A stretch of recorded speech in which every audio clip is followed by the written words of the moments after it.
Hola, buenas noches. Bienvenidos al cuarto encuentro internacional de narrativas con el tema de qué hablamos cuando hablamos de futuro. Esta vez en la Feria Internacional del Libro de Santa Cruz.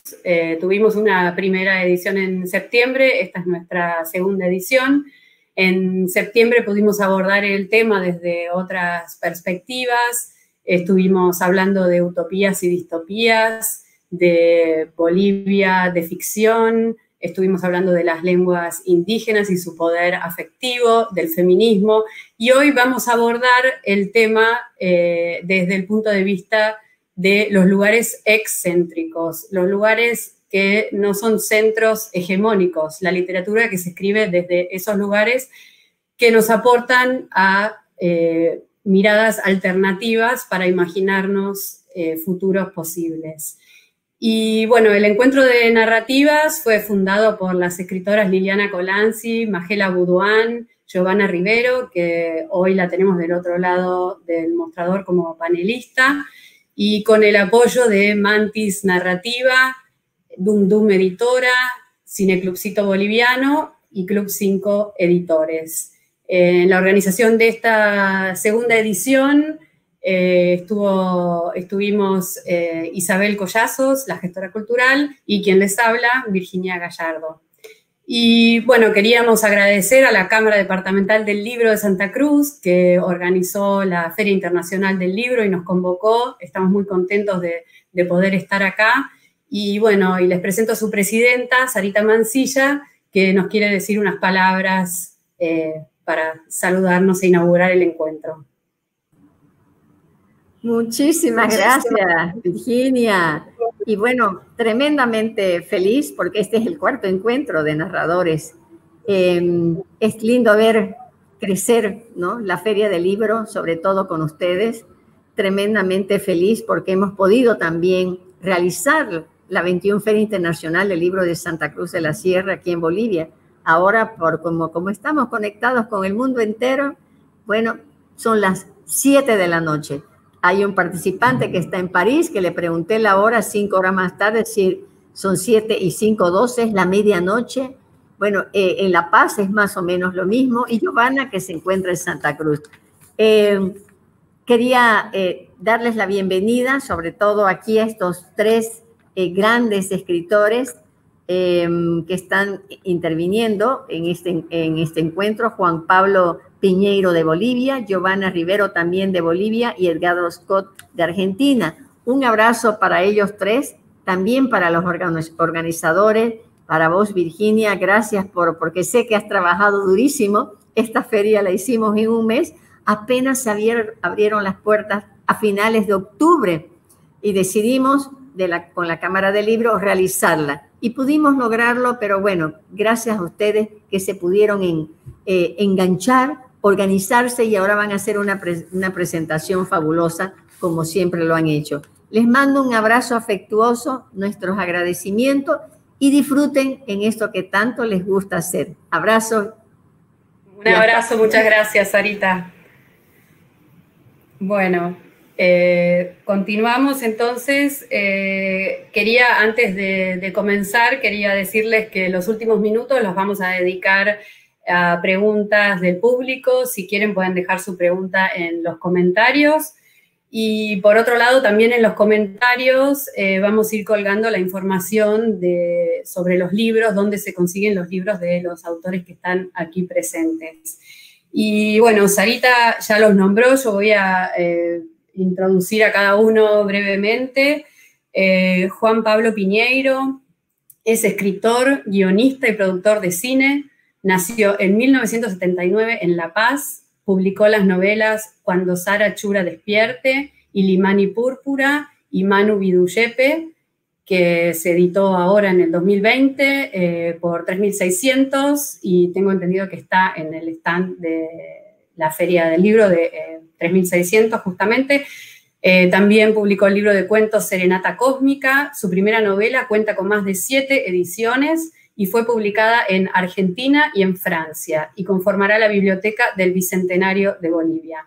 Es también guionista y productor en varias películas: Hospital Obrero, Viejo Calavera y Sirena. Es docente de guión en la carrera de cine de la UNSA.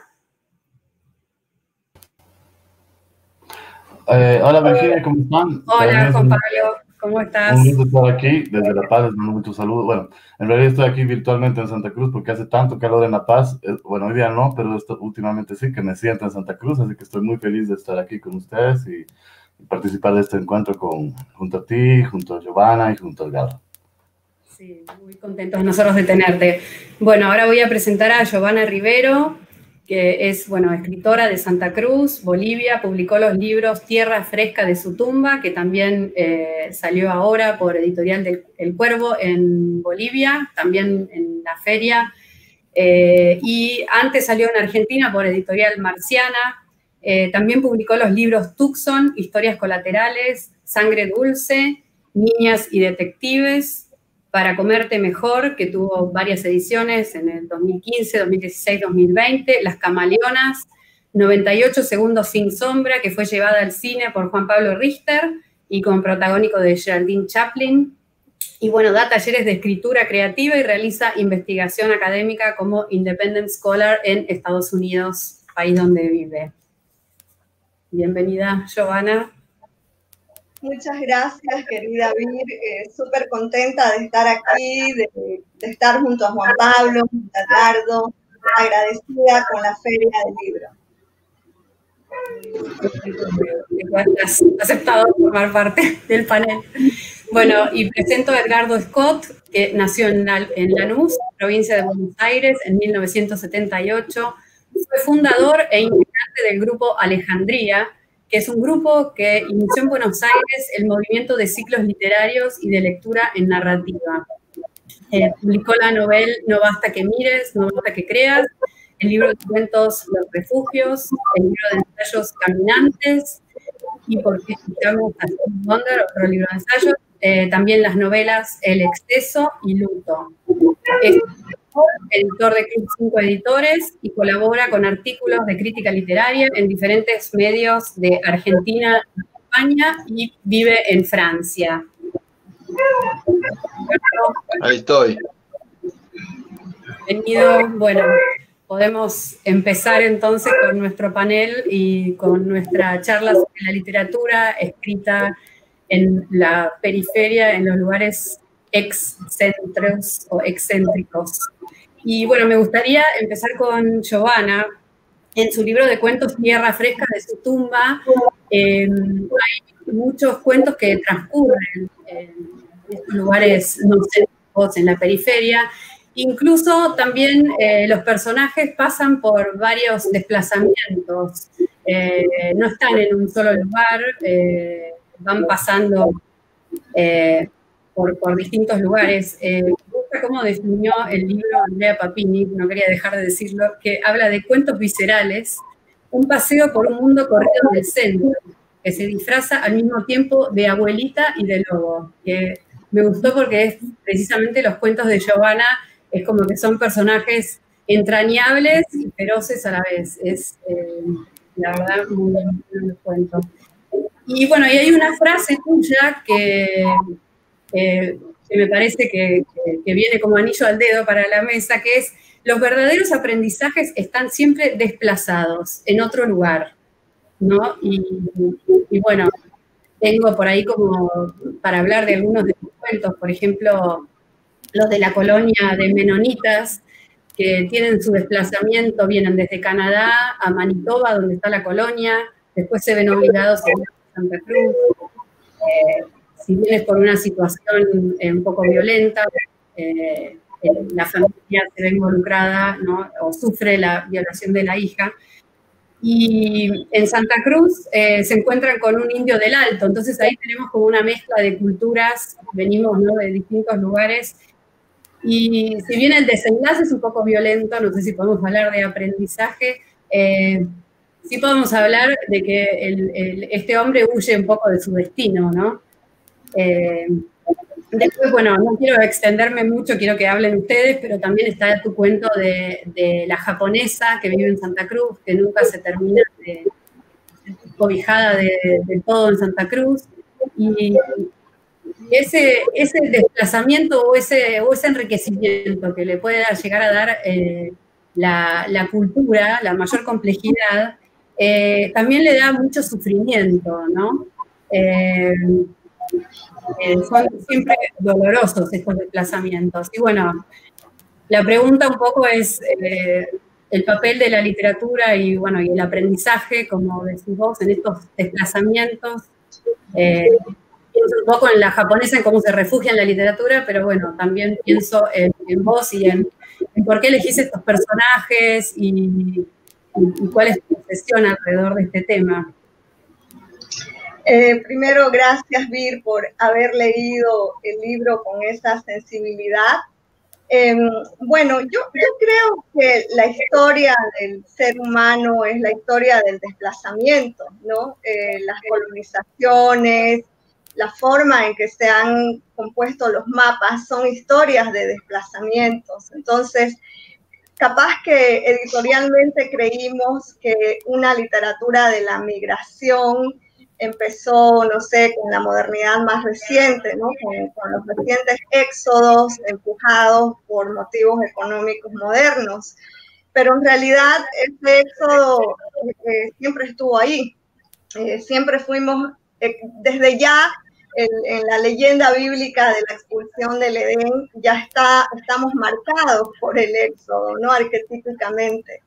Entonces, me interesaba a mí trabajar con personajes que de algún modo actualizaran esta expulsión de un lugar en el que fueron felices, que puede ser la infancia o que puede ser también un territorio, una patria concreta, pero que al irse no es que abandonan el lugar, sino que se produce, me parece, algo en lo que he estado pensando mucho, como una bilocación. Es decir, que el lugar se queda, pero al llevárselo en la imaginación, ese mismo lugar se convierte en otra cosa, ¿no? En un paisaje interior que se transforma, como se transforma el propio sujeto, en este caso el personaje. Y con respecto a las protagonistas que has señalado, me gustaría añadir en esta pequeña galería de heroínas que mencionaste, una que yo quiero mucho de Tierra Fresca de su tumba, que es Piel de Asno. Piel de Asno hace todo un recorrido continental y para mí hubo primero un recorrido interior, una migración de géneros, en el sentido de que no sé si ustedes recuerdan este cuento clásico de los cuentos de hadas que titula Piel de Asno, que es un cuento que venía en las colecciones empastadas de los hermanos Grimm o en los cuentos escogidos. Y Piel de Asno se autoexpulsa, se autoexilia del reino, huyendo del poder de su padre, el rey, y se disfraza de un animal, ¿no? Entonces se convierte en una flaner de los reinos, va buscando refugio, nadie se lo da. Y a mí siempre me cautivó esta idea de deambular travestida de otra especie, de un animal, convertida en hermana de un asno. Entonces yo quise recuperar ese hilo de la infancia del que la imaginación nos retorna porque hemos sido expulsados por la conciencia de la adultez. Y entonces en este cuento, en Piel de Asno, trabajé con un personaje que, si bien obviamente no recorre el mismo camino de ponerse la capa de un asno, no idéntico por lo menos, sí quise que de algún modo encontrara dentro de este deambular por los territorios eso que la hermana con las especies más instintivas, ¿no? Porque a mí me parece que cuando recorremos lugares estamos buscando algo que no encontramos, es la utopía. Esa utopía es un lugar donde la conciencia ya no nos lastima, donde somos uno con todo, con la naturaleza, es un lugar realmente utópico. Entonces, en los personajes que has mencionado de Tierra Fresca de su tumba, hay esa pulsión de querer encontrar ese lugar que no es posible pero lo que justifica el cuento y lo que para mí justifica escribir es la búsqueda, ¿no? Con la búsqueda misma ya yo soy feliz y también me duele esa búsqueda. Entonces esa sería más o menos una respuesta un poco en sentido aurático por los costados a una pregunta tan buena. Gracias, Vire. No, gracias, Gio. Y bueno, y la verdad que me das pie a hablar del libro de Edgardo Scott, que se llama Caminantes, que bueno, no fue editado en Bolivia. Yo tengo acá mi ejemplar de Argentina, pero el chiquito, hay otro más grande que tiene más ensayos. El primero, sí, yo estuve en esa presentación. Y bueno, el libro es un libro de ensayos que trata sobre las formas de caminar. Habla del flâneur, del vagabundo, del peregrino, del paseante. Y bueno, parece que ahora agregaste el walkman también, que esa yo no la tengo en mi libro. Y que en definitiva estas formas de caminar son formas de vivir, formas de escribir, ¿no? Por lo que se entiende de los ensayos. Al principio del libro decís, caminar es andar, vivir, una forma de vitalismo. Y también una cosa que me encanta del libro es que tomas distintos autores y según su forma de vivir, su forma de escribir y su forma de caminar, y los va clasificando dentro de estas formas. Por ejemplo, por nombrar uno, está Sarmiento, escritor argentino del siglo XIX, cuando está en París, que escribe El flâneur, persigue también una cosa que él mismo no sabe qué es. Y Scott concluye, Edgardo, los amigos le decimos Scott, su propia escritura, ¿no es cierto? Es la búsqueda del caminante, un poco del flâneur. Y bueno, por último quería nombrar, para dejarte a vos que nos cuentes un poco sobre el libro, Robert Balser, que está dentro de la categoría del paseante, y él dice, citás a Robert Balser, que dice, todo lo exterior se volvió sueño, lo hasta entonces comprendido, incomprensible. Se vuelve igual o distinto del paseo, ¿no? Y bueno, entonces la pregunta es un poco también sobre el aprendizaje y estos desplazamientos y cómo se te ocurrió escribir este libro, cómo lo trabajaste y bueno, contar un poco más sobre los distintos caminantes o formas de caminar. Bueno, gracias por la invitación, por la lectura y por estar con los chicos, con Gio y con Juan Pablo. A los que estuve leyendo de paso, ya que está, no digo, empiezo a leerlos. Sí, pensaban que a partir de lo que decía Giovanna, la literatura siempre es como una manera de actualizar la infancia, me parece, ¿no?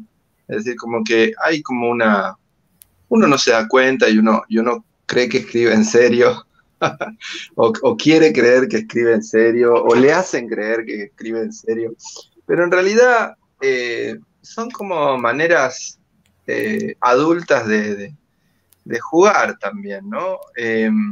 O por lo menos los procesos creativos tienen que ver con eso. Quizá después lo que pasa cuando eso está en el mundo es otra cosa, ¿no? Pero en el proceso creativo me parece que participan mucho como los hermanos Grimm y Moby Dick y Marco Polo y quien sea, ¿no? Las cosas que uno leyó tantos años atrás y uno no se da cuenta y sigue reescribiendo esas lecturas, digamos, ¿no?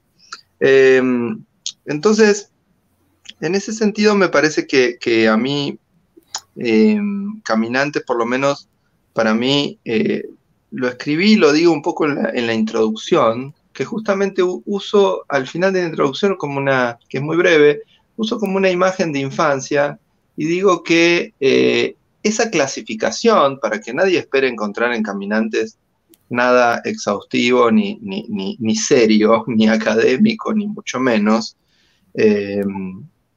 Una vez me decían en España, cuando yo estaba viendo si lo publicaban en España, que todavía no lo publicaron, me decían, no, lo que pasa es que en el 2010, 2012, no sé qué, tuvimos como una cantidad de libros sobre caminantes, como un montón, me decían, ¿no? y yo de manera muy argentina les decía, bueno, pero este es el mejor, ¿no? Pero los editores no me creyeron todavía. Pero digo, en esos cuentos hay varios, está el de Le Breton y qué sé yo, me parece que hay algo a veces que tiene como una pretensión mayor que el mío seguro, ¿no? Y en cambio, en esa introducción lo que yo puse es que el intento de clasificación tenía más que ver como con cuando el chico recoge caracoles en la playa, ¿no? Y los recoge un día de sol, por supuesto, y un día de que no hay sol, se pone en una mesa y despliega los caracoles, y ese día que no va a salir a la playa, ¿no? Se pone a ver los colores de los caracoles, o las formas, o los tamaños, ¿no? Y los va agrupando, pero en un agrupamiento que siempre es muy entre caprichoso y azaroso, y que es del orden del gusto, ¿no? Entonces, para mí, Caminante primero fue como esa manera de leer. Vos decías lo de la escritura, pero para mí Caminante fue sobre todo, y diría, y caminar es en sí siempre leer, ¿no? Yo cuando camino siento que leo, que voy como leyendo, pero no porque voy leyendo un libro, voy leyendo esa especie de hipertexto que es el mundo, ¿no? Entonces, después las categorías, bueno, había algunas categorías que me parece que estaban como muy gastadas, me parece que estaba bueno como tratar de ver los textos de algunos caminantes, porque además es uno de los temas de la literatura, como decía Giovanna, ¿no? El viaje y el nomadismo y los desplazamientos es uno de los temas de la literatura, es como, digamos, ¿no? Le quitamos el viaje a la literatura y es como si le quitáramos las novelas de amor o las novelas de guerra, ¿no? Es como nos van quedando cada vez menos temas, ¿no? Entonces, la idea fue siempre jugar un poco con esas categorías y al leerlas un poco a la luz del presente, ver si aparecía algo distinto, ¿no? Como que, digo, agarrar la tradición de los paseantes, la tradición de los vagabundos, la tradición de los peregrinos y demás, e ir viendo, bueno, sí, ok, San Ignacio de Loyola es un peregrino, pero también Thoreau y también Herzog, digamos, ¿no? Entonces, como ir armando como otro tipo de linajes, digamos, ¿no? Y bueno, ese mapa y esas líneas de lectura para mí fueron como muy, muy gratas, y no solo muy gratas, sino que también me enseñaron a escribir ensayo, ¿no? Es decir, yo no había escrito ningún ensayo hasta Caminante, había escrito crítica literaria y demás, pero no cosas raras, pero no ensayo. Y bueno, ahí también es cierto que con ese libro descubrí como más o menos mi manera de escribir no ficción, ¿no? Eso, como decía, Forrest Gump, y eso es todo lo que tengo para decir sobre... Muy bien. Bueno, ahora me gustaría pasarle la pregunta, la posta a Juan Pablo. Y bueno, Manu Bidu Yepes, tu novela transcurre en la selva de Pando. Y bueno, me gustaría citar algunas cositas que dice el narrador, que me parece que son propias para la mesa. Dice: los secretos están a la vista. Un indio con la cabeza coronada por un cocar repleto de plumas sale cada 9 años de una región invisible de la selva para sentarse en un banco de la plaza principal de Cobija durante 3 días y 3 noches. Y más adelante dice el narrador: tal vez el camino es tratar de narrar lo que miran sus ojos, para de esa manera encontrar una ficha en el rompecabezas, ¿no? Y bueno, hay muchos personajes en la novela, pero también está el del escritor Salvador Piñari, que es un escritor de La Paz, que toma la valiosa decisión de cultivar sus palabras como si fueran delicados hongos, y bueno, y fue a buscarles un entorno apropiado, un hábitat natural para que desarrollen al máximo la potencia de su indefinida sustancia. O sea, se traslada a la selva para hacer esa búsqueda que él quiere hacer. Y bueno, es trasladarte un poco la pregunta de los desplazamientos y la literatura, y de cuál es el aprendizaje y por qué buscarlo en la selva, en este caso. Ya, gracias, Virginia. Bueno, es una pregunta súper compleja y voy a tratar de responder lo más escuetamente y al grano. La frase que citaste de Giovanna me encantó, ¿no? De que en ese aprendizaje está en el desplazamiento. Creo que está de acuerdo desde Homero, está de acuerdo con esa frase, porque realmente es la columna vertebral también de la escritura, ¿no?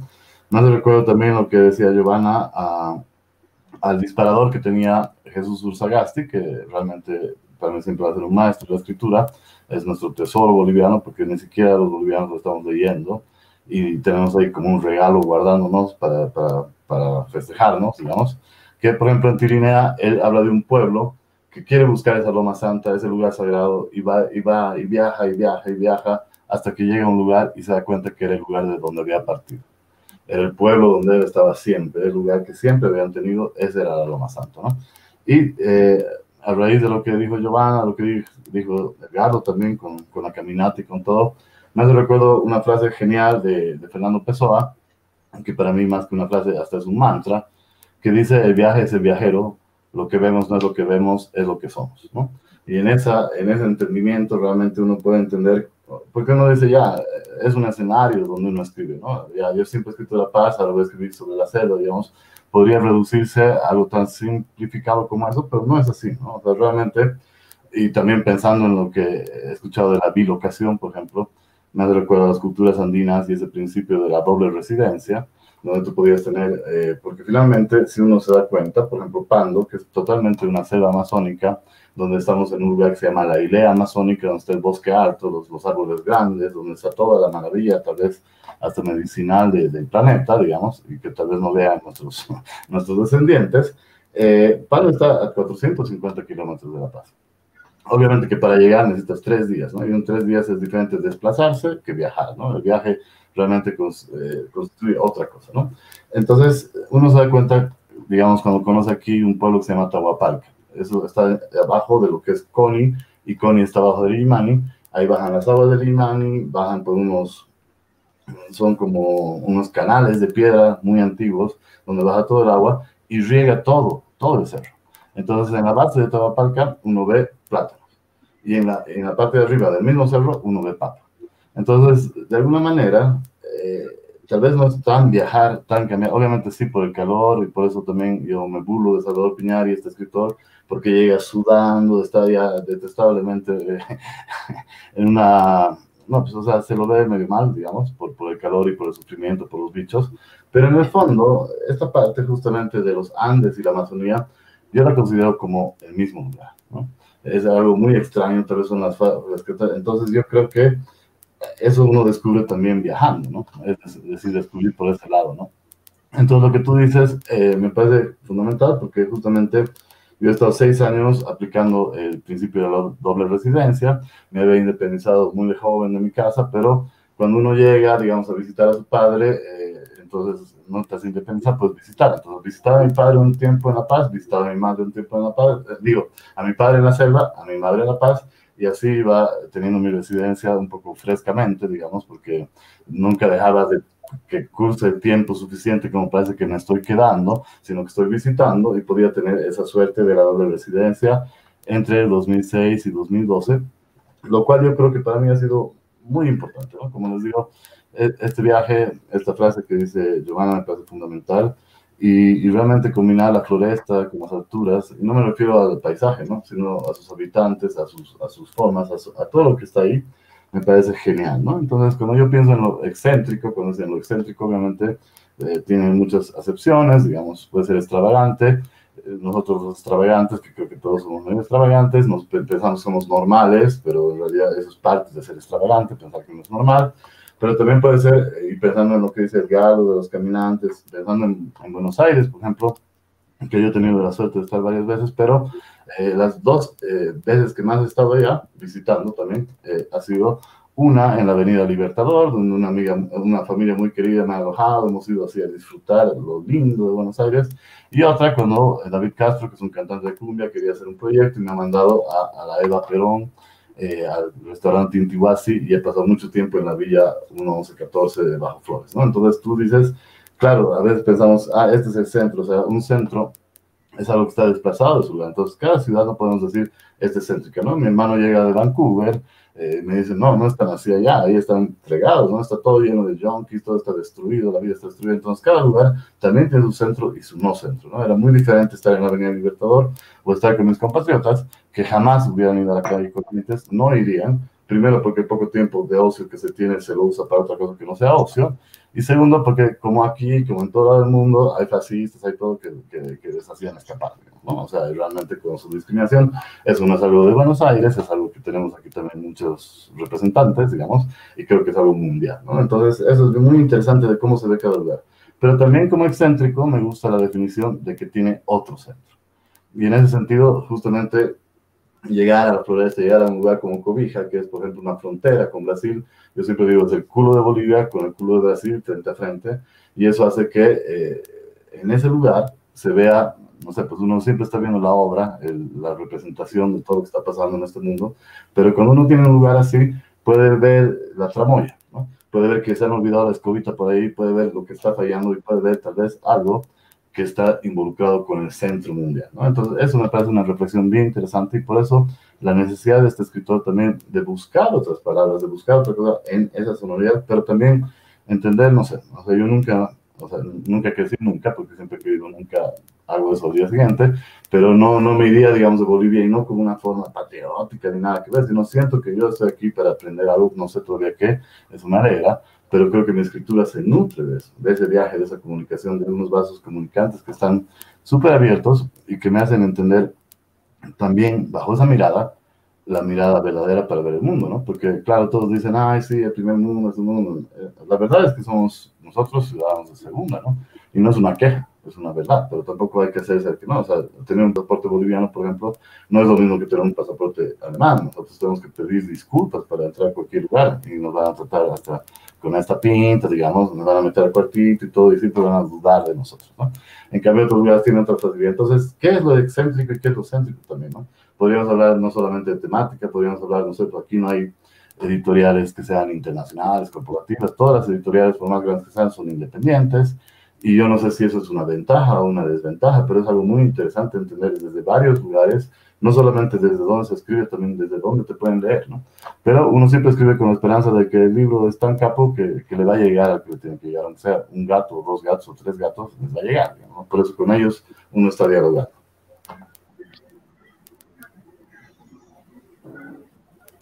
Bueno, muchas gracias, Juan Pablo. Y bueno, quería recordar al público que si quiere dejar preguntas en los comentarios, al final de la charla las vamos a leer y hacérselas a los panelistas. Y bueno, Gio, a mí me gustaría hablar un poco del cuento de la tía Socorro. Así como Juan Pablo hablaba de las distintas perspectivas dentro de qué es lo céntrico y lo no céntrico, depende de donde uno se pare. Dentro de esa familia, la tía Socorro era un poco la excéntrica, digamos. Es la distinta, la que recibe la visita de la sobrina que vive en Estados Unidos. La tía Socorro, bueno, la define como que está loca, en realidad deja fluir el sufrimiento y lo manifiesta, ¿no? En definitiva. Pero viene su sobrina de Estados Unidos, que viene más desde la ciencia, que tiene una mirada profesional, que tiene al principio la mira con explicaciones tranquilizadoras, basándose o apoyándose en teorías psicoanalíticas o psicológicas, creo que es una catedrática de psicología o algo así. Pero bueno, a lo largo del cuento esta tía termina desestabilizándola, ¿no? A esta... Y bueno, y termina la protagonista, o la narradora, en realidad, que es esta que viene de la ciencia, viendo otra dimensión de su existencia, un poco forzada por esta tía, ¿no? ¿No? Al final es como que se le descalabra todo, chau ciencia, y ahí lo relacioné un poco con el tema en la novela de Juan Pablo. También hay muchos científicos que están tratando de hacer cosas en la selva, y también está la academia que trata de ir a buscar a este hombre perdido en la selva. Y en varias partes Juan Pablo habla como de lo viejo o pasado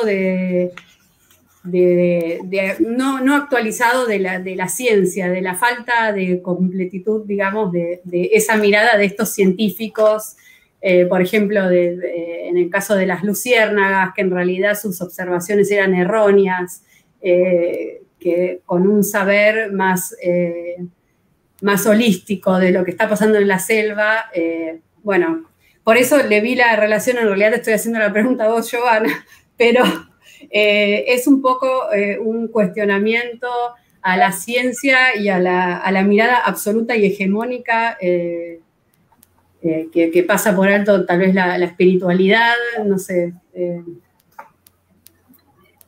Sí, bueno, es que uno no sabe por dónde entrar, ¿no? A esos territorios donde en una simplificación muy peligrosa uno podría decir es la epistemología científica contra o frente u opuesta al delirio que sabe decir otras verdades que son efectivamente excéntricas. Y sin embargo, no siempre esa oposición funciona, ¿no? Por lo menos no dentro de nuestros intereses creativos. Ya que mencionaste esta escritura de Juan Pablo, pensaba yo también en si yo tenía científicos dentro de mi trabajo literario. Y recordé que tengo un cuento de hace muchos años, Contra Luna, en que dos científicos se adentran igual en la selva brasileña buscando una especie de escorpión que genera un veneno muy singular. Y bueno, en ese cuento mis científicos están al borde del delirio porque están saliéndose del reinado de la epistemología dura para penetrar, ¿no?, otros territorios de saberes alternativos. Entonces pensaba que no tiene que ver con tener un personaje científico o no en mi caso por lo menos, ¿no?, sino con cómo se hace uso de ese discurso epistémico, cómo se genera también, así como hay hegemonías de lugares, cómo se generan hegemonías del discurso epistemológico y con eso se construye jerarquía del saber, donde algunos saben y otros no, o algunos pueden enunciar verdades legítimas y otros no. Entonces, en el cuento que mencionas de mi último libro, Socorro, es alguien que posee otra epistemología que está hecha del dolor y que también de la química científica, ¿no?, porque ella consume psicotrópicos medicados. También estos psicotrópicos le han dado algo que construye un saber. Como yo en los últimos años estuve leyendo mucho a Jung, probablemente esta mujer, Socorro, tiene ese daemon del que habla Jung, ¿no? Probablemente su saber es eso que está cerca de lo sagrado heterogéneo, ¿no?, de aquello que no está estructurado. No sé si estoy en línea, ¿me pueden decir? Sí. Sí. Vir, estoy en internet. Sí, te estamos escuchando perfecto. Te estamos escuchando perfecto. Ya no. Ya no. Bueno, seguimos y ya se va a conectar otra vez, esperemos. Bueno, acá esto es material para Scott, me parece, para Edgardo. Pero por bueno, Jung. Yo pensaba acá, claro, por Jung. Y bueno, acá la relación que hice un poco de la locura y bueno, y la libertad, o la libertad que permite esta locura que tenía este personaje. Sí. Y bueno, un poco me lleva a pensar en los vagabundos de tu libro y en la idea de la libertad absoluta, ¿no?, de caminar sin rumbo por senderos que llevan a la fuente original, a la belleza, a la poesía inmanente de estar vivos, ¿no?, citándote. Pero a la vez el vagabundo sufre y elabora las huellas de la destrucción, ¿no? El infierno que es condición anterior y posterior a cualquier paraíso.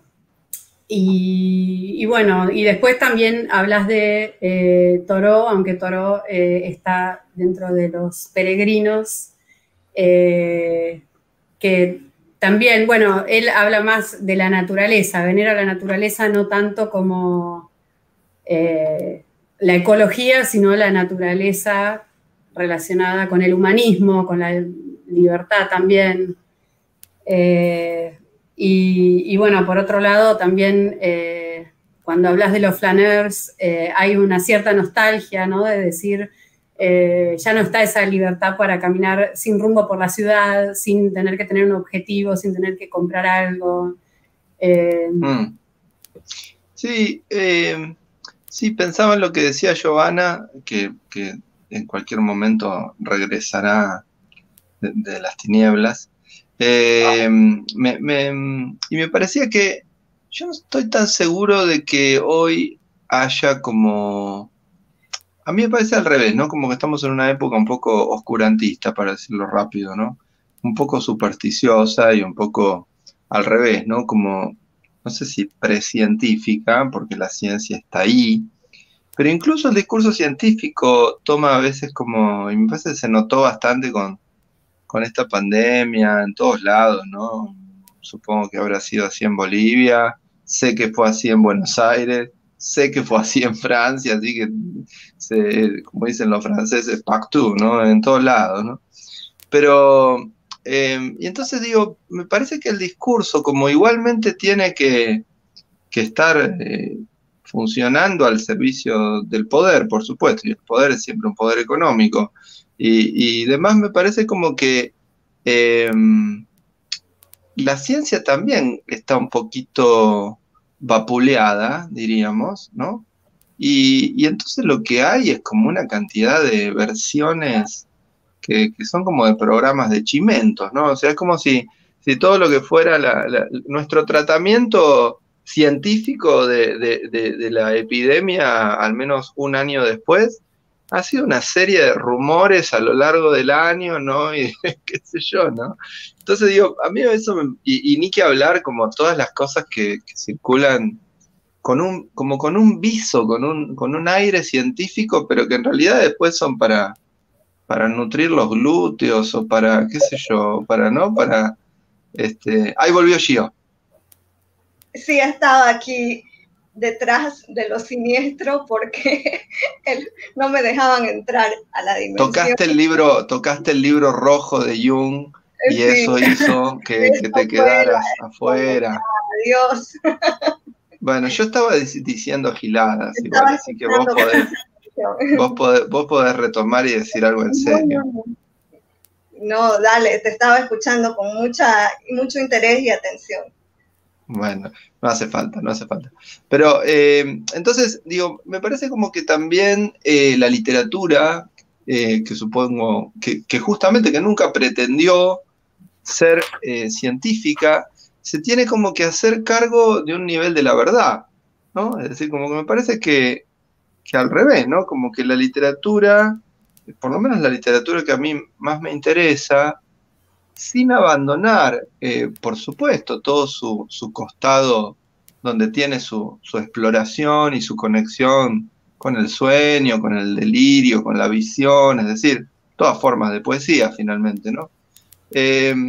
Digo, de todas maneras tiene que restituir algún valor de verdad, porque resulta que estamos como todos tan perdidos, que entonces vamos a los libros como a ver si alguien nos tira una que sea de verdad, ¿no? Porque no, claramente la información no va a ser de verdad, ¿no? O sea, todo lo que es la circulación mediática no tiene nada que ver con la verdad, podrá tener que ver con la telenovela, con el melodrama, con, digo, distintas formas de la ficción. En eso, yo que no la quiero a Beatriz Arlo, pero en eso Beatriz Arlo tenía razón, ¿no? Como cuando Beatriz Arlo escribió un libro que se llamaba El Imperio de los Sentimientos, analizando los folletines de comienzo del siglo en Buenos Aires, tiene razón, ¿no? Como que de algún modo los medios de información son un folletín, que sigue la gente, que seguimos a diario, pero que lo seguimos no con un ánimo de informarnos como si eso tuviera algún valor verdadero, ¿no? Lo seguimos porque hay que prender la radio o hay que prender la televisión como un modo de alienación de algún modo también, ¿no? Lo digo incluyéndome, ¿eh? No vayan a creer que no lo hago yo también. Y si no lo hacemos con la radio o la televisión, lo hacemos con internet, ¿no? Así que es lo mismo. Entonces digo, me parece que finalmente, por los diversos géneros, la literatura tiene que ver con restituir una verdad, y ahí es donde, si querés, como lo conecto con uno de los, creo que lo puse en Los Vagabundos, a Sebald, a un autor alemán, ya que vos, Juan Pablo, ahí enalteciste a los alemanes como ciudadanos de primera. Virginia, ustedes saben que vivió 10 años en Alemania, así que ella puede dar testimonio, y yo los tengo acá cerquita. Pero digo, un autor que para mí es como uno de los grandes autores, uno de los últimos grandes autores europeos, que es Sebald, y que usaba mucho la caminata también como un modo de composición de sus ficciones, dice en un momento que la literatura era justamente el único lugar donde se podía restituir alguna justicia, ¿no? Es decir, que la literatura era el único medio donde algo que en la realidad no funcionaba como debería haber sido, era en la literatura donde se podía reponer y donde se podía restituir el valor de cierta verdad y de cierta justicia, ¿no?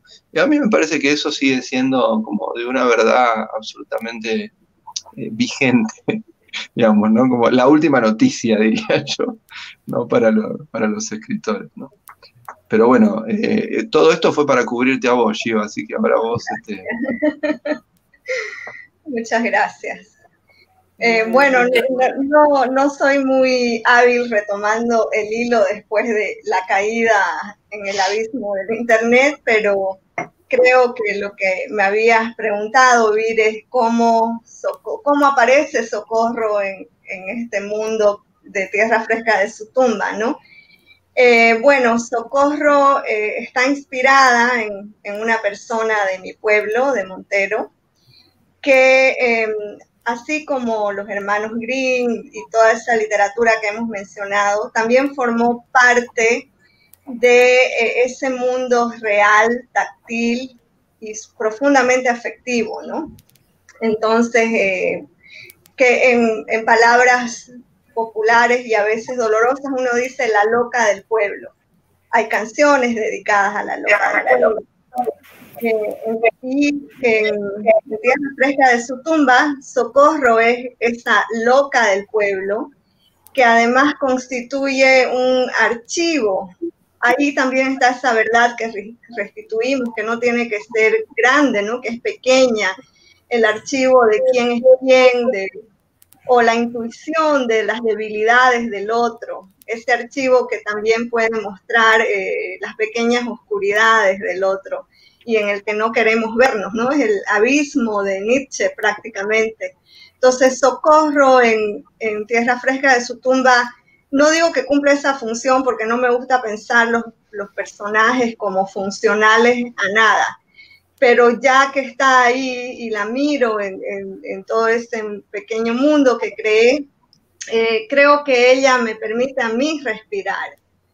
Como decía Edgardo, de esa justicia, de esa reparación que es posible dentro de la escritura, Socorro repara el hecho de el ignorar esa voz que por tener otra sintaxis, por tener otra estética, por incluir el grito, por incluir el dolor, no es escuchada porque no es legible en las convenciones del día a día, ¿no?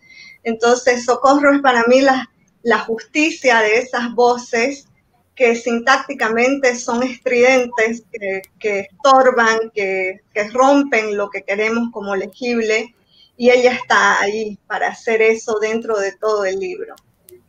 Con ese nombre que le pusiste, además. Sí, Socorro. Bueno, eso, querida Vir. Bueno, muchas gracias, querida Gio.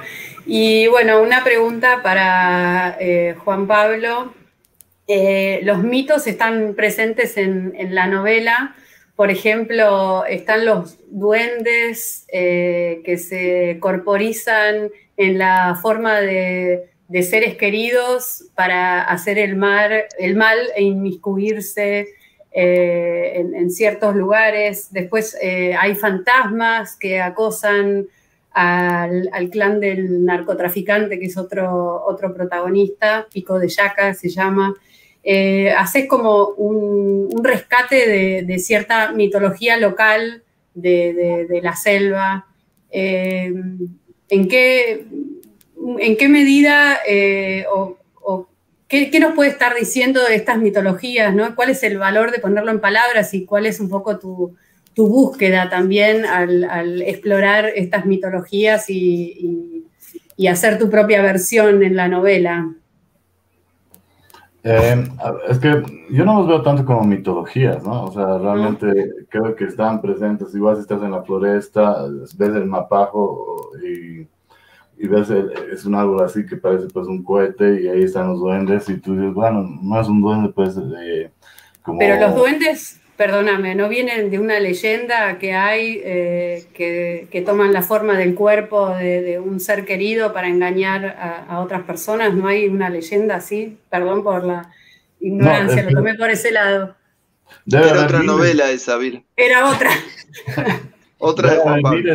No, yo digo, fuera de la novela lo relacioné, el intertexto lo hice mal, entonces.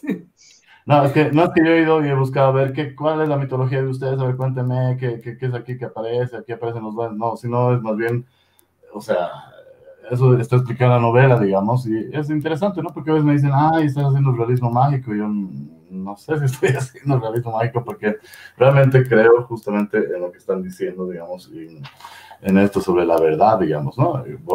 Retomando otra vez a Pessoa, me han hecho recuerdo de nuevo, ¿no? Él dice en Autopsicografía, el poeta es un fingidor que llega a fingir tan completamente que finge que es dolor, el dolor que en verdad siente, ¿no? Entonces, el poder de la ficción creo que está por ahí, ¿no? Entonces, independientemente de si hay duendes como hay narcotraficantes, creo que un espacio como ese, que no sé, porque, por ejemplo, ya si lo compramos con Europa, con París, cuando uno va, está en todos los monumentos, todo está petrificado, todo está dicho, todos los sentidos están como atrapados. Un espacio como este, o sea, si tú estás en medio de la floresta, ya realmente en medio de la floresta, escuchas tantas cosas que tú dices, no, y yo no es que critique lo científico, me parece súper valioso lo científico, sino que creo que muchas veces nos limita ciertas partes de la comprensión, ¿no? Y tampoco es decir, me voy a hacer la suerte con la bruja, no sé qué, que te van a aportar otro, una cosa por internet, y de ahí te cosa con mail, si quiere pato, pero eso no significa ese mal uso que no hayan otras comprensiones de la vida, ¿no? Porque si no sería muy triste vivir aquí, ¿no? Ahora, es interesante que muchas veces lo científico niega lo demás, ¿no? Y muchas otras veces, tal vez lo más verdaderamente, otros saberes que son más profundos, no niegan lo científico, más bien se pueden explicar con eso, ¿no? Es decir, es una parte de la explicación, no es que es otro mundo, ¿no? Entonces, cuando se vuelve todo como superstición y verdad, estamos fregados, yo creo, ¿no? Es decir, esa es mi lectura, ¿no? O sea, yo no estaba poniendo los duendes como para aprovechar la mitología del lugar, sino porque me parecían unos personajes que son interesantes, y si ahí hay gente, pues, y a mí también me parece, que los ve, los siente, sean o no sean reales, lo que sea, pero son parte de la cotidianidad, son parte de entrar en la floresta. A ver si uno se pierde ahí adentro, va a tener que creer nomás en los duendes y en todo lo que pasa por ahí, porque realmente, y obviamente me gustan los duendes, esa capacidad de disfrazar. Siempre sabemos que los duendes, por ejemplo, aunque uno corrija, edite todo, se meten en la imprenta y te sacan una palabrita, le sacan un acento y te hacen renegar porque tú has editado, has buscado las palabras, y a eso le decimos también duendes, ¿no? Esos genios del error, esos genios de lo inesperado, esos genios en el sentido no de genios, ¿no? Sino de genios como espíritus que tienen esa capacidad, digamos, y eso es lo que me parece súper interesante, ¿no? Es decir, al tratar de buscar por lo menos otras miradas, lo que decía Giovanna, por ejemplo, de la loca del pueblo, en Cobija, digamos, hay una loca que es súper conocida, que se llama La Reina, y es la reina que agarra y de cartón se pone su corona de belleza y tiene esto así, vive en una cajita, digamos. Entonces, de alguna manera, está exorcizando nuestros demonios, ¿no? Es algo también que está en la sociedad, está captando de otra manera esa sensibilidad, la está representando tan a fondo que en ella estamos viendo una verdad, ¿no? Y lo interesante de La Reina, por ejemplo, es que ella, tengo un amigo que es un suizo que ha venido desde el 90, quería escuchar Pink Floyd en la selva, entonces tiene su lugar ahí y se ha quedado ahí, creo que no está muy a gusto, pero ya se quedó y tiene su boliche desde hace años en la Plaza del Estudiante, y La Reina va y se hace billetes, ¿no? Y los billetes dice ya, son 100 maracuyás, ¿no? Y los dibuja precisamente así, pero con todo detalle, ¿no? 100 maracuyás del banco de los maracuyás, entonces pide su comida como reina, le dan la comida y le paga con eso, ¿no? Él tiene una colección maravillosa, ¿no? Del banco, pero eso que podría decir hasta desde un punto científico, está loca esta señora, digamos, pero no sé si está loca, o en qué mitología es creada, digamos, tal vez está reflejando algo mucho más verdadero de lo que pensamos, ¿no? Entonces a mí me ha pasado eso también con mi primera novela. Yo he ido a la universidad, a la biblioteca de Buenos Aires, les he querido dejar, yo era muy joven, les he dicho aquí les dejo mi novela, y me han dicho, no, los especialistas en cosas andinas están ocupados, me han dicho. Y yo le he dicho, pero esto no es una cosa andina, esta es mi novela, ¿no? Pues obviamente que tiene cosas andinas, digamos, en el sentido de su contenido, digamos, pero es porque yo estoy aquí, digamos.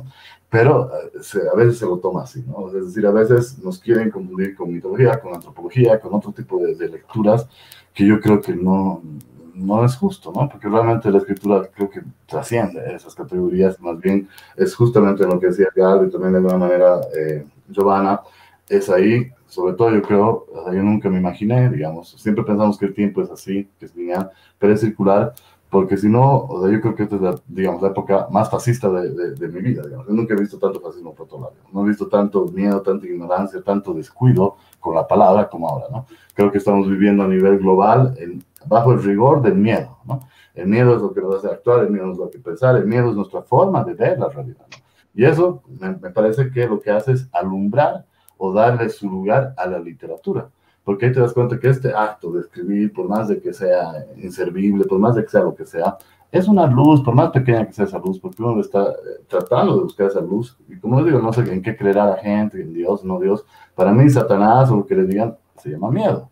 Y ese miedo, cuando está rigiendo, hace que nosotros nos empobrezcamos, ¿no? Que realmente perdamos la capacidad de mirar, perdamos la capacidad de reconocernos, perdamos la capacidad de estar aquí, ¿no? Cuando yo veo la floresta como ese escenario, esos árboles tan hermosos, esos insectos que yo amo, los insectos, digo, tal vez no van a ver mis descendientes, los que ven. Si tengo nietos, no tengo ni hijos, pero si tuviera nietos, tal vez ellos nunca van a conocer lo que yo estoy viendo. Y eso es algo muy fuerte, ¿no? Porque estamos hablando de algo que es, en verdad, la verdadera vida, tal vez, ¿no? Y eso es lo que, en realidad, es lo que uno busca también con la escritura. Bueno,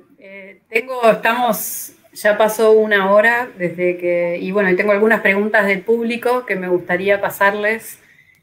Dum Dum, editora, para Juan Pablo, pregunta, dice, has dicho que tu libro está estructurado de acuerdo a los números de Fibonacci. ¿Podrías contarnos un poco más acerca de ello? También has dicho que el mandala de la portada tiene relación con el contenido o la estructura del libro. O sea, he dicho, pero no lo he dicho a todos, pero bueno, en realidad no debería decir eso, ¿no? Se me ha salido por, no sé, pues ese ratito uno ya está publicando el libro y dice, ya, o la primera página es un palíndromo de 81 palabras y digo, es un palíndromo, pero creo que no es justo decirle eso al lector, ¿no? O sea, después he visto que otros han descubierto dónde estaba el Fibonacci, otros han descubierto... ¿Tiene un mensaje satánico, Juan Pablo? ¿Tu libro depende, si tiene lo un lees mensaje satánico? Si lo lees al revés, no. El libro. Claro. Ok. Vos decís pero, que sí, así vendés más. Exacto, no, es súper satánico. Entonces, ahí va. No, lo que me refiero es que cada escritor tiene un ritual, ¿no? Es un ritual de escritura que lo verdadero, lo recomendable es no tratar de cargarle a los demás contándole cuál es tu ritual, pero en ese ritual yo creo que por lo menos para mí interviene mucho la numerología, los números, la forma de contar las palabras. Yo creo que finalmente yo no leo narrativa, muy poca narrativa, fuera de Sertón Veredas y otros libros que siempre los voy a leer, pero leo poesía, ¿no? A mí mi aspiración es más la poesía por el sentido del cuidado de la palabra, y creo que más bien, más que nunca, hay que tener ese cuidado. Entonces, todo lo de Fibonacci, lo de los palíndromos, muchas cosas que están en la novela, en la estructura, el mandala sí, efectivamente, es una representación, digamos, de la estructura de la novela, ese mandala que se elegí para la tapa que ha hecho Oscar Claros. Además que no le he dicho, házmelo, él ha agarrado, ha leído y ha dicho, sí, ¿te parece? Me ha encantado, digamos, ¿no? Era una interpretación del que ha hecho, ¿no? De Oscar. Entonces eso me parecía genial porque la novela finalmente estaba transmitiendo eso, pero uno comete ese error, no, es 2020, 10 años no publicaba, entonces he dicho, sí, esto es Fibonacci, y no debería decir, ¿no? Yo creo que cada uno tiene que dejarlo para que no interrumpirlo al lector con eso más, sino que lea y que se dé cuenta si quiere, y si no, no, pero si se da cuenta tal vez le gusta, ¿no? Y tal vez si se da cuenta ve que hay otras cosas ahí y tal vez con eso le compensas un poco el tiempo que está perdiendo leyendo y tal vez encuentra otras cosas que se van a reflejar en él, ¿no? Yo lo veo por ese lado, más que eso. Y sí, no debería haberlo dicho, me arrepiento. Bueno, y tengo una pregunta para Gio. Dice, ¿tu interés por los personajes como la loca del pueblo tiene alguna relación con arquetipos de las tradiciones populares? Bueno, como hemos estado conversando esta noche, casi todo tiene una semilla en el mundo arquetípico, ¿no? Si miramos a los dioses, las ninfas, de toda esa dimensión del Olimpo, eran loquísimos. O sea, ¿quién podía contener ese delirio y esas pulsiones, esa ira, ¿no? Nadie. O sea, la locura ahí reinaba, el instinto y la pasión era el mundo del patos, realmente. Entonces podríamos decir que sí. Sin embargo, si ya me concentro en mi escritura, digamos, en este presente, en este momento histórico en el que me toca escribir a mí, me interesa mirar. Me gustó mucho lo que dijo Juan Pablo en una de las respuestas sobre Pessoa y cómo la mirada es lo que somos. Creo que evidentemente el viaje está en la mirada y cuando miramos también descubrimos la psiquis de un personaje, ¿no? Cuando miramos, los personajes están ahí como devenires, como fantasmas en potencia, y es la mirada lo que va a hacer que reconozcamos esas criaturas que son nuestras, por lo pronto, mientras los escribimos. Luego, obviamente, tenemos la ambición de que esas criaturas sean de las lectoras, de los lectores. Pero creo que, como digo, desde mi marco histórico en el que escribo, busco en el mundo palpitante, en el dolor palpitante, esos personajes que están ahí y que aparecen en los sueños o que aparecen con una insistencia de querer encarnar algo, ¿no? De querer encarnar una caracterización, un nombre, una edad, y aparecen como energía. Creo mucho en lo energético también para el trabajo literario. Entonces, sí, la respuesta es, estamos vinculados a semillas que están mucho antes de esta imaginación presente y contemporánea y que ojalá tenga un poquito más de vida que nuestra propia vida física.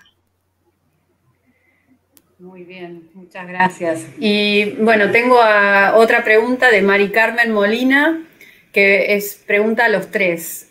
Me gustaría preguntarles un poco en línea con las problemáticas del viaje, la búsqueda y el desplazamiento. ¿Cómo han sentido que estas ideas y experiencias se han transformado en su trabajo creativo durante los últimos meses? No sé quién quiere responder. ¿Por qué durante los últimos meses? ¿Por esto de Y será estar por la pandemia. Ah. Okay. Por el confinamiento. Por el confinamiento. No sé, para mí fue como horrible, ¿no? O sea, como me parece como... Fue muy violento, me parece. Si tuviera que encontrar una palabra, me pareció como muy violento. Acá en Francia tuvimos dos confinamientos. Tuvimos uno de 2 meses, más o menos, ¿no? Entre que empezó a mediados de marzo hasta mediados de abril, más o menos. Perdón, hasta mediados de mayo. Y después, cuando vino el verano, la cosa aflojó. Y ahora, todo noviembre fue otro confinamiento, ¿no? En el cual estamos saliendo ahora, pero todavía, por ejemplo, no hay bares. O sea que uno sale a la calle y digo, imagínense cualquier ciudad grande, no importa, París, Buenos Aires, La Paz, Santa Cruz, no importa, no hay sin bares, sin cafés, ¿no? Y la verdad que fue como muy, muy extraño. Hoy yo justamente viajé en metro, después de como 2 meses, viajé en subte después de 2 meses, y me sentía con una alegría como un niño, digamos, que iba por primera vez al metro, ¿no? O sea, lo cual también me da que pensar, ¿no? Como en qué medida uno no quiere, no sé si no quiere creer, pero quiere tratar de pensar bien y entonces siempre las teorías conspirativas y todas esas cosas a mí me parece son un poco tontas finalmente, entonces no me gusta pensar de esa manera, pues siento que no estoy pensando bien, ¿no? Pero sí es cierto que uno ve como ciertos efectos y, y la verdad que si salimos más o menos de esto en todos lados, supongo que va a haber como una especie de frenesí, ¿no? De consumo seguro y de todo, ¿no? Entonces, de viajar mucho, de andar mucho, de ir a muchos restaurantes, muchos cafés, no sé, como me imagino algo En tu medio trabajo así. creativo, En mi trabajo creativo, ¿qué cosa?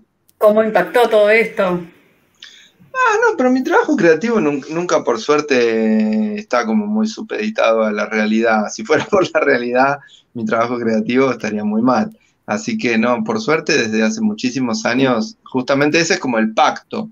Mi trabajo creativo va igual, digamos, ¿no? Como indemne a la realidad, por suerte, para mi cabeza, por lo menos, ¿no? Eh, Así que no me preocupó tanto por ese lado. La verdad que no me afectó, o me afectó, sí, pero no me afectó desde la realidad, ¿no?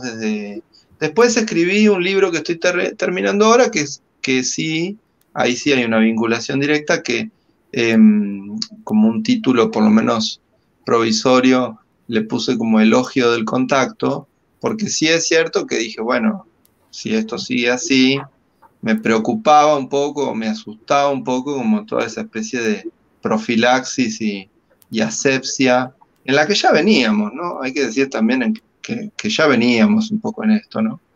Y qué pasa con todas las cosas que hoy no se pueden hacer, ¿no? Los besos, los abrazos, la saliva, todo eso, ¿no? El cuerpo a cuerpo. Eh, y entonces eso por suerte me dio un librito y que estoy terminando ahora, un poco con el método, si querés, de caminantes, pero ligado un poco a estos objetos, digamos, del contacto, ¿no? O sea que en ese sentido me vino bien, ¿no? Como siempre, ¿no? Cualquier cosa para los que escribimos nos viene bien, con cierta intensidad, siempre decimos que es la excusa para escribir algo, ¿no? Sí, Juan Pablo, Giovanna, no sé si quieren. yo viajé recién, que ahora estoy en Santa Cruz, les estoy hablando desde el escritorio de mi sobrinito, ¿no? En un lugar que no es mi casa. Y me llamó mucho la atención el aeropuerto, que era, bueno, viajé tarde en la madrugada, pero llegamos tarde al aeropuerto, era un desierto muy estremecedor, ¿no?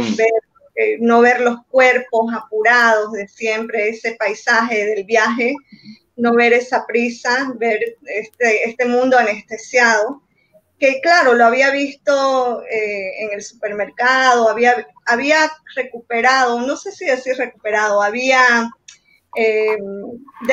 detenido en una conciencia del cuerpo, ¿no? Es un poco lo que decís, Edgardo, de la profilaxis, pero de sentir que el cuerpo tiene como un radio de acción y que lo hemos politizado, ese radio, lo hemos regulado, no sabemos si va a cambiar, si se va a quedar culturalmente así. Yo durante la pandemia, a nivel de escritura, sin embargo, viajé mucho, tuve que viajar porque acepté un trabajo por encargo de una biografía novelada que me hizo viajar un montón y di un taller de astrología y escritura.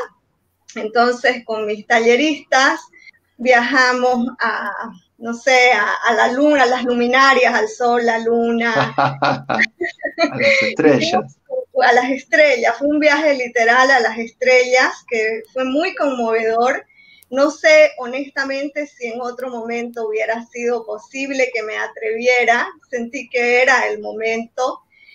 Bueno, yo tengo también esa psicología de querer encontrar como en la amargura, ¿no? Un punto de salida, es una característica mía. Así que por ahí va mi respuesta. Muy bien. Juan Pablo. Igual para complementar un poco, bueno, yo un tiempo viví en Lima, ¿no? Unos 6 meses, de las únicas veces que viví más tiempo fuera de Bolivia, porque como más cococa, miles de cosas que me gustan, no me gusta alejarme mucho. Pero en Lima todo era nublado, nublado, nublado, nublado. Y cuando llegó diciembre empezó a salir un poquito el sol detrás de esa neblina. Y la gente estaba en la calle cantando, hablándote mejor, todos así silbando. Entonces, a veces nos olvidamos que somos animalitos, ¿no? Y que realmente funcionamos como animalitos. O sea, que tenemos esa esencia, pensamos que no, pero somos animalitos, ¿no? Y eso hace que también, obviamente, aquí se dice, ¿no? Andas como gallina sin guato, ¿no? Significa que andas por todo lado y caminas por todo lado. Yo en realidad soy una gallina con guato, ¿no? A mí me gusta estar siempre en mi lugar, digamos, siempre estar ahí tranquilo. Y me pongo a pensar, por ejemplo, en Lezama Lima, que nunca ha viajado, digamos, pero conoce de memoria, te puede decir, a cualquiera de nosotros nos puede decir, estoy aquí, estoy aquí, porque vuelvo a la frase, el viaje es el viajero, ¿no?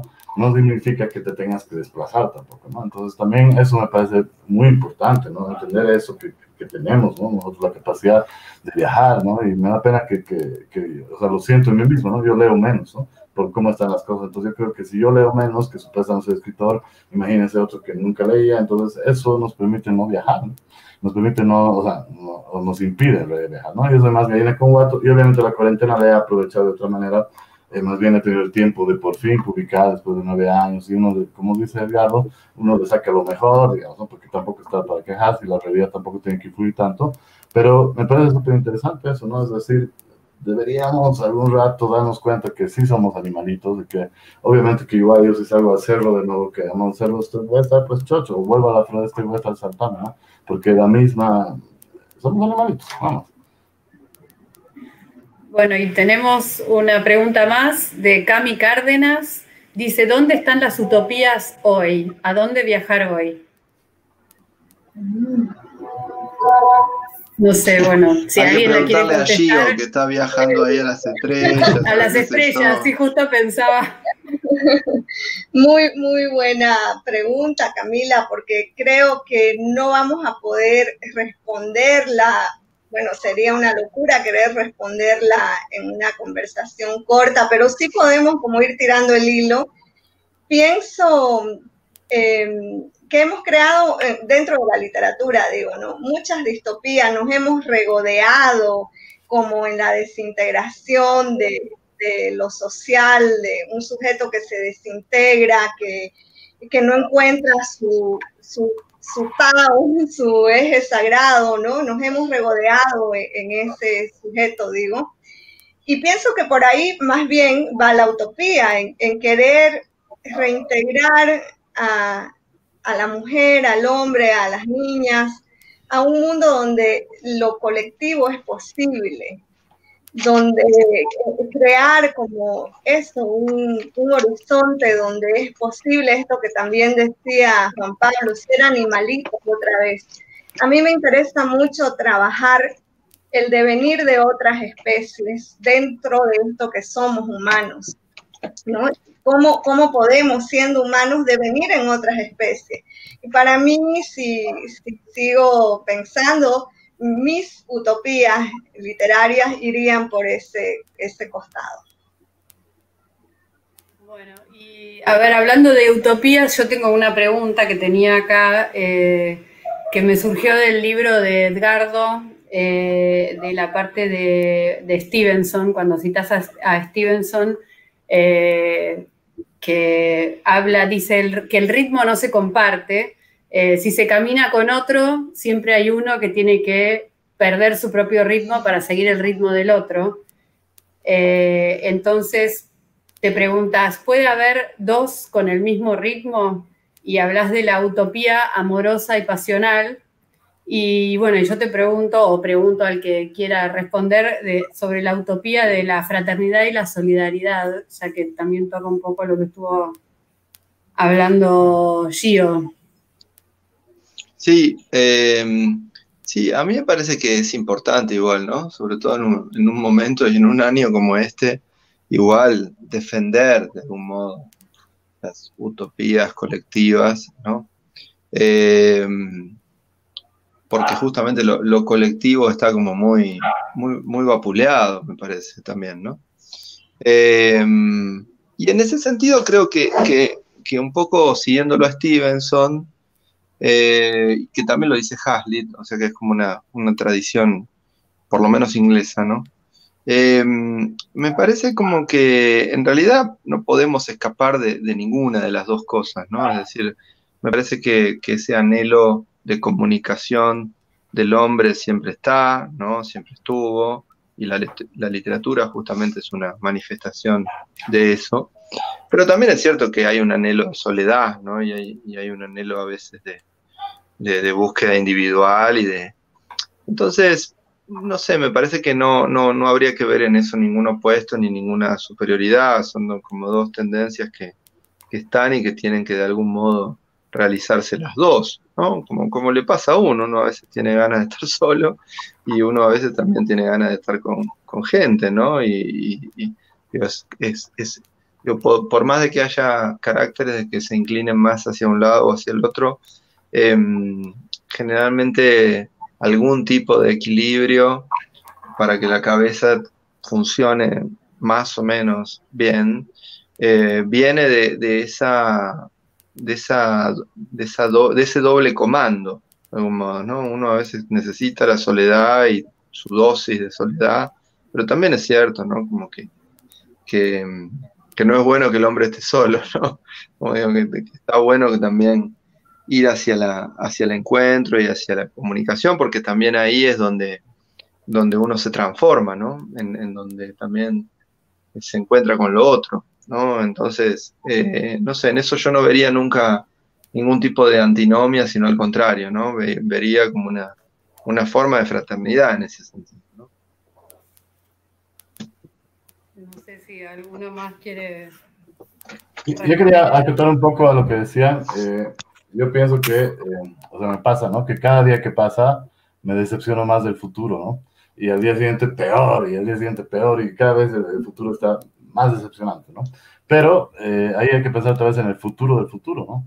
Quizás el futuro del futuro sí sea algo que tengamos esperanza, ¿no? Y esta utopía de la fraternidad que puede ser a veces parecer tan, no sé, pues tan hippie, le vamos a decir así, porque no se lo entiende bien. En el fondo yo creo que es lo que tenemos que aspirar siempre, ¿no? Pensar en una utopía anarquista, ¿no? El anarquismo no es dejar de tomar Coca-Cola o ir a romper el bus, ¿no? Sino que realmente pensar de qué manera podríamos llegar a ser un poco más libres, un poco con menos miedo, y yo creo que eso se condice con la fraternidad, porque ahorita tal vez si vivimos todos así iguales va a ser una pesadilla, ¿no? Entonces tenemos que convertir eso más bien en un sueño, ¿no? En algo que sea realmente... que no nos decepciona tanto como el futuro nos está decepcionando, ¿no? Y que tal vez pensar en un futuro del futuro y en ese futuro del futuro siempre hay que pensar así, yo creo, ¿no? Por lo menos pensar, no sabemos si va a pasar, pero por lo menos tener esa intención, ¿no? Claro, sí, y eso a la vez, bueno, me hace pensar en los peregrinos, ¿no? Que era la forma de caminante que creo que no, de esa no hablamos todavía, que tienen una causa, una fe, y bueno, hablas puede ser la religión o la escritura en este caso, que bueno, abre ahí una ventana, ¿no? O sea, hay una causa. O el fútbol también, ¿no? El fútbol también hace peregrinos y yo te aseguro que después en un año el cementerio de Maradona... El fútbol. El fútbol. ¿No? Sí, ahora que estamos como atravesando un duelo mundial. Sí, tal cual. Bueno, lo de los peregrinos justamente, yo lo tomo porque me parece que la palabra tiene como una connotación como tan religiosa, ¿no? Que lo que me interesaba era como justamente partir como de la fe para en realidad encontrar la causa, que ahí me parece que sí, por el lado de la causa se volvía mucho más contemporánea, ¿no? O sea, me parece que lo que siempre tiene un peregrino, digamos, es una causa, digamos, ¿no? Entonces, y se blinda de algún modo en eso, ¿no? Y camina vadeando lo que sea en razón de eso, ¿no? Eso es lo que me interesaba y por eso hay como varios ejemplos. Yo antes citaba a Herzog, por ejemplo, ¿no? Que un poco volviendo a lo que decía también Gio, es un loco, ¿no? Uno ve lo que hizo siempre y lo que hace Herzog es como, está loco, digamos, ¿no? Y sin embargo, es como esa locura es la locura de la causa, ¿no? Es decir, el tipo tiene, de golpe quiere que el barco como el Fitzcarraldo pase por ahí, o como un documental que vi hace poquito, no sé si lo vieron, de los volcanes, que va a donde están los volcanes en erupciones. Está loco, ¿no? Y el tipo va ahí, ¿no? A filmar porque está como fascinado con esa lava, con ese fuego que sale de los volcanes, ¿no?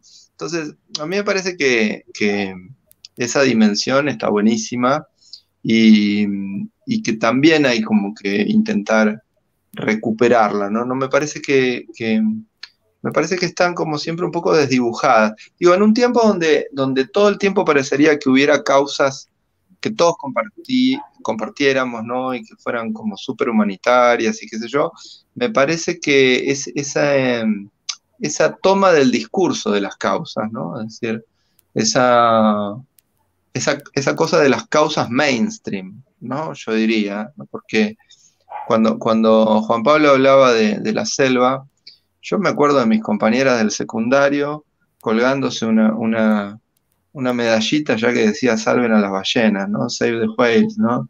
Estábamos en los 90. Free Willy. Y claro, y en realidad el Save the whale, o sea, ninguna de esas chicas hacía nada por las ballenas, ni por el mar, ni por nada, digamos, ¿no? O el simbolito de la paz. Es decir, es todo muy infame en ese sentido, ¿no? Entonces yo prefiero como las causas o las utopías personales en ese sentido, ¿no? Como ir a filmar los volcanes, o ir a escribir sobre la selva, o ir a escribir sobre piel de asno, o lo que fuere, digamos, pero algo que restituya como ese valor personal y descreo bastante de esas causas que hoy estamos llenos, ¿no? Como que muchas de las causas sociales que se reivindican hoy es como si todos gritáramos, pero ¿y quién va a estar en contra de eso? ¿No? Como ¿quién puede no pensar de esa manera, digamos, ¿no? Entonces son un poco paródicas, me parece, ¿no? Prefiero las causas más personales en ese sentido, ¿no? Y lo bello de las causas personales es que puede haber una respuesta de la propia causa, ¿no? Pienso en Claro. otro documental, no sé si vieron John is Calling for Aliens, ¿no? No. John es muy, muy bueno, que también es alguien que se pasa la vida entera haciendo contacto con extraterrestres, que nunca sucede, pero un día llega el amor, que es uno de los contactos extraterrestres Qué más bueno. Entonces, la utopía es posible con hay un twist, Claro. un cambio de tuerca. Sí, total, claro.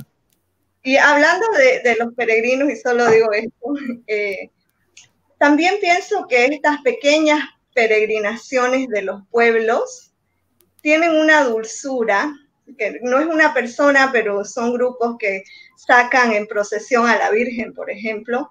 Yo recuerdo hace unos meses en la casa de mis padres, como a la madrugada, hacía mucho frío y el viento soplaba, entonces traía el canto de la calle, de una calle lejos, y escuchaba los cánticos a la Virgen.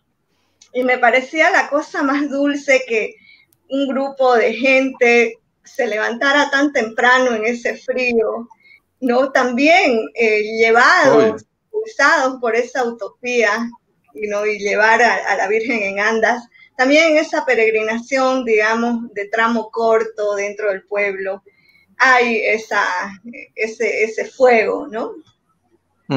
Total. Está muy bien. Bueno, no sé si ya nos pasamos del tiempo, en casi media hora, no sé si alguno quiere decir algo más. La verdad que agradecerles a todos, creo que salió muy lindo, vamos a ver lo que dicen nuestros oyentes, el público, pero bueno, a Lo que juzgar por dice las el diario preguntas. Mañana. Y el diario de mañana. Pero bueno. Quería agradecerles, voy a estar muy feliz de leerte, Edgardo. Lamentablemente no te he leído, pero es un gusto desconocido. Y a ti, Gio, me muero de ganas de leer el último libro. Eso me encanta, todo lo que he escuchado, pero nunca creeré, pero me parece genial todo lo que he escuchado y espero conseguirlo pronto por acá. Así que estoy muy feliz. Gracias, Virginia, y gracias a todos los que nos han visto, ¿no?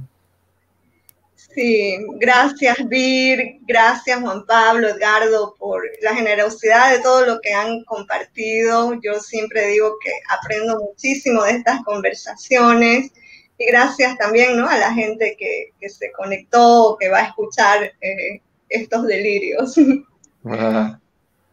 Bueno, gracias a todos y gracias por la invitación y ojalá algún día podamos volar y juntarnos ahí en la selva. Eso. Bueno, muchas gracias entonces de nuevo una vez más a los tres y bueno, cerramos entonces esta mesa del cuarto encuentro internacional de narrativas en la Feria Internacional del Libro de Santa Cruz. Muchísimas gracias a todos por estar ahí. Chao. Y a los panelistas. Chao. Hasta luego. ¿Estamos fuera ya? No sé. Es que quiero saludarlo a Juan Pablo. Hola, Gilles, ¿cómo estás? Hola, querido Juan Pablo, qué alegría verte. No me ganas de leer tu libro. Solo me estoy robando un ratito, no sé si estamos en línea, espero que no. Vale, no importa.